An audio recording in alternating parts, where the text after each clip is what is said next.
Hi గారు, welcome to our channel. ప్రస్తుతం మనతో పాటు భరద్వాజ్ గారు సీనియర్ జర్నలిస్ట్ ఉన్నారు. వారితో ఒకసారి మాట్లాడదాం. సో నమస్కారం సార్. నమస్తే అండి. సార్, నందమూరి హరికృష్ణ గారు ఒకవేళ బతుకుండుంటే 2019 నుంచి 24 మధ్యలో టీడీపీ జూనియర్ ఎన్టీఆర్ గారు హస్తం అయ్యేది అని చెప్పేసి కేతిరెడ్డి గారు ఒక ఇంటర్వ్యూలో కామెంట్స్ అయితే చేశారు సార్. మరి కామెంట్స్ ని అంటే ఏ విధంగా చూడాలి? మామూలుగా జూనియర్ ఎన్టీఆర్ గారిని వైసీపీ వాళ్ళు ఎత్తుకోవడం, ఆయన తరపు నుంచి టీడీపీని విమర్శించడం మామూలుగా మనం చూస్తాం సార్. అటువంటి ఒక కామెంట్ గానే దీన్ని చూడాలా, లేకుంటే నిజంగా ఇది పాసిబుల్ అయ్యే అవకాశం ఉండేదా సార్? మీ ఒపీనియన్ సార్ ఈ కామెంట్స్ పై. హరికృష్ణ గారు రాజకీయ ప్రయాణం మాత్రమే కాదు, ఆయన పొలిటికల్ పార్టీ కూడా పెట్టాడు చంద్రబాబు గారికి వ్యతిరేకంగా. నిజానికి చంద్రబాబు నాయుడు గారు ముఖ్యమంత్రి అవటం వెనకాల హరికృష్ణ గారి కృషి చాలా ఉంది.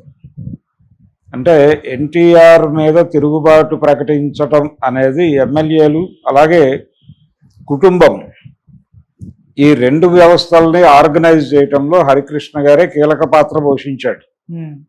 అంటే హరికృష్ణని ముందు పెట్టి చంద్రబాబు గారు నడిపించారు. తర్వాత పని అయిపోయిన తర్వాత ఓడ దాటాక బోడిమల్లన్న అన్న ఎలా అనాలో చంద్రబాబుకు తెలుసు కాబట్టి ఆయన పని అయిపోయిన తర్వాత హరికృష్ణ గారికి ట్రాన్స్పోర్ట్ మినిస్టర్గా పదవి ఇచ్చాడు. ఈ పదవి ఇచ్చిన తర్వాత ఈయన ముఖ్యమంత్రిగా ప్రమాణ స్వీకారం చేసిన తర్వాత రోడ్ నెంబర్ 13లో ఎన్టీఆర్ ఇంటికి వెళ్ళాడు. ఆయన ఆశీర్వాదం పొందటం కోసం చంద్రబాబు వెళితే అక్కడ కార్యకర్తలు వాళ్ళందరూ గొడవ చేశారు. ఈ గొడవ జరుగుతుండగా రామారావు గారు లోపల అడిగాడు, ఏంటి బయట గొడవ అని. అడిగితే చంద్రబాబు వచ్చాడండి మీ ఆశీర్వాదం కోసం. ఆయన హరికృష్ణకి ఏదన్నా పదవి ఇచ్చారా అని అడిగాడట. అడిగితే ట్రాన్స్పోర్ట్ మినిస్ట్రీ ఇచ్చారు అని చెప్పారట యువతలు. ఫోన్లే అని చెప్పి లోపలికి వెళ్ళిపోయాట. అది పరిస్థితి. చంద్రబాబుని కావలేదు, ఆశీర్వాదం ఇవ్వలేదు ఆయన.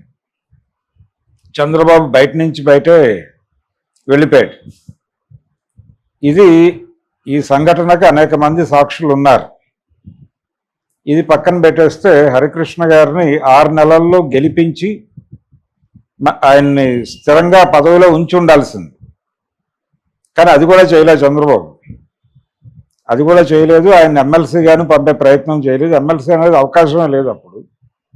ఎందుకంటే రామారావు గారు శాసన మండలిని రద్దు చేశాడు కాబట్టి ఆ అవకాశం కూడా లేదు. ఆయనకి ఎక్కడా సీట్ ఇచ్చి నిలబెట్టి గెలిపించుకోవడం లాంటి పని కూడా చేయకపోవడంతో టెక్నికల్గా 6 నెలల తర్వాత ఆయన మంత్రి పదవి వదిలేయాల్సి వచ్చింది.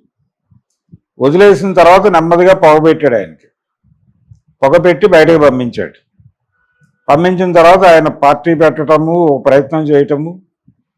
ఆ తర్వాత జరిగినటువంటి ఎన్నికల్లో 99 ఎన్నికలప్పుడు ఆయన ప్రయత్నం చేశాడు హరికృష్ణ గారు.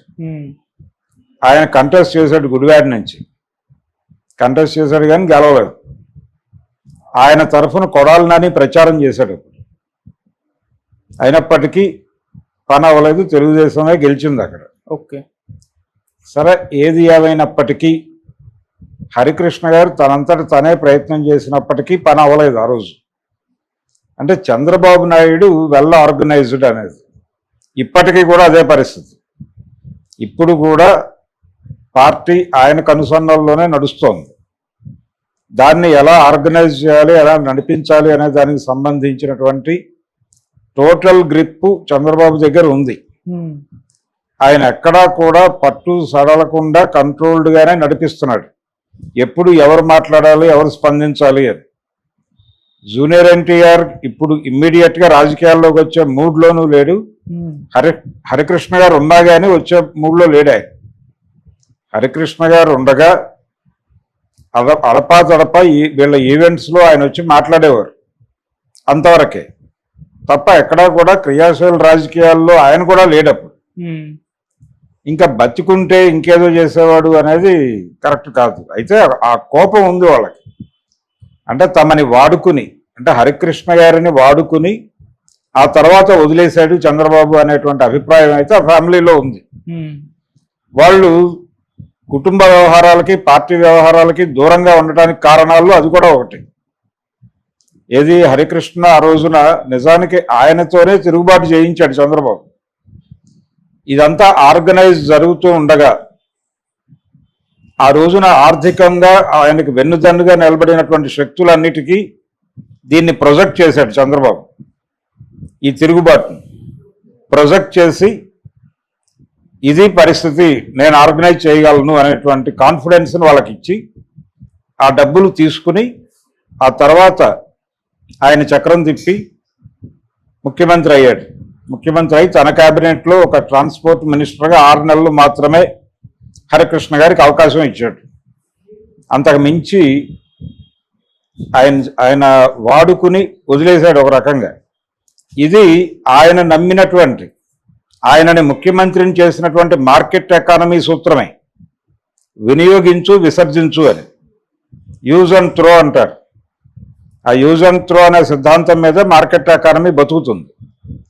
చంద్రబాబుకి అది నరనరన ఇంకింది, జీర్ణమైంది. అందుకని హరికృష్ణని వాడి వదిలేశాడు. అది పరిస్థితి. అందుకని చంద్రబాబుని తట్టుకోవాలి, చంద్రబాబుని ఎదుర్కోవాలి అంటే చాలా విస్తారమైనటువంటి వ్యూహము, వ్యవహారము కావాలి. అది ఆర్గనైజ్ చేసుకోగలిగిన పరిస్థితిలో ఆ టైంలో, అంటే హరికృష్ణ గారు ఇప్పుడున్నా కానీ ఆయన ఇంత ఆర్గనైజ్ చేయగలడా అనేది అనుమానమే. ఎందుకంటే ఆయన ఒక ధోరణి మనిషి. ఆయన మనం చేశాం కదా మనకెందుకు రాదు అనే పద్ధతిలో ఆలోచిస్తాడు.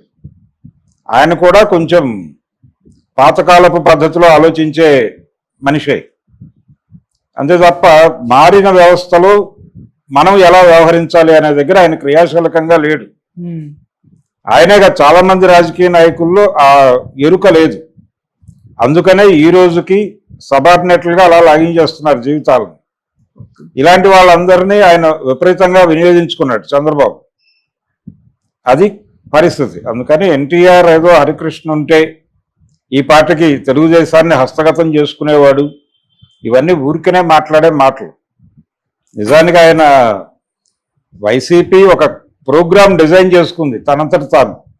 ఏది ఆ మధ్య జరిగినటువంటి 2014 తర్వాత జరిగినటువంటి 19 ఎన్నికల్లో గెలిచిన తర్వాత వాళ్ళు ఒక వ్యూహం ఆలోచించారు. అదేంటంటే మొదటి నుంచి కూడా, అంటే జగన్మోహన్ రెడ్డి పార్టీ పెట్టినప్పటి నుంచి వాళ్ళకి ఆ వ్యూహం ఉంది.